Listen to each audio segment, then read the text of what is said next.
Guys आसंतु आज बनैबा lemon rice सेतिपाई आमे नैचे कंचा लंका जीरा सोरिष बुट डाली एटा तुड़ुर डाली एटा बादाम पियाज एटी किछि लेंबू रस नैचे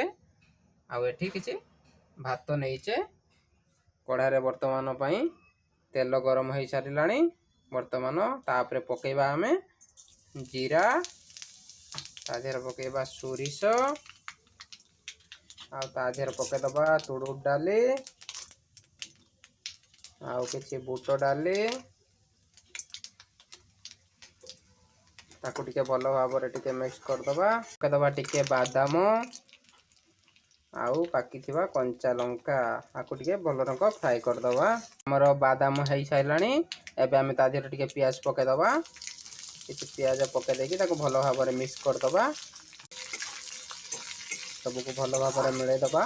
हल्का टिके प्याज हे गले तापरे आमे मसाला ऐड करिबा हमर प्याज हेई सारलाणी हल्का भाबे एथिरे गुटे दिनछो मेन होची कढ़ी पत्रटा जेहेतु मो पाखरे कढ़ी पत्रटा नाही तो मु पके नाही किंतु आपण निश्चित कढ़ी पत्रटा निश्चित पकेबे आ जते बेले हमर बादाम बुट डाली आ तुड़ुर डाली एबेटा सब पकोउचंदी आकु स्लो मौसम रे फ्राई करिवे तेज करिवेनी नने से नष्ट होई जो सब पुड़ी चल जीवो हां एबे हमें स्वाद अनुसार लूण पके दबा आउ किछि स्वाद अनुसार हल्दी पके दबा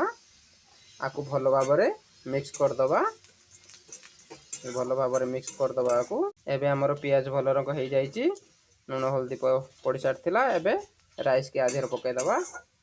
भात पके देले आधेर भात को टिके भलो भाबरे मिक्स कर दबा को भलो भाबरे आमे गुळे नैचे एबे आधेर लेंबू रस को पके दबा एबे लेंबू रस पड़ी सारची आकु भलो भाबरे मिक्स कर दबा हेई गला हमर रेडी लेमन राइस केमिति लागिला कमेंट रे जणाइबे।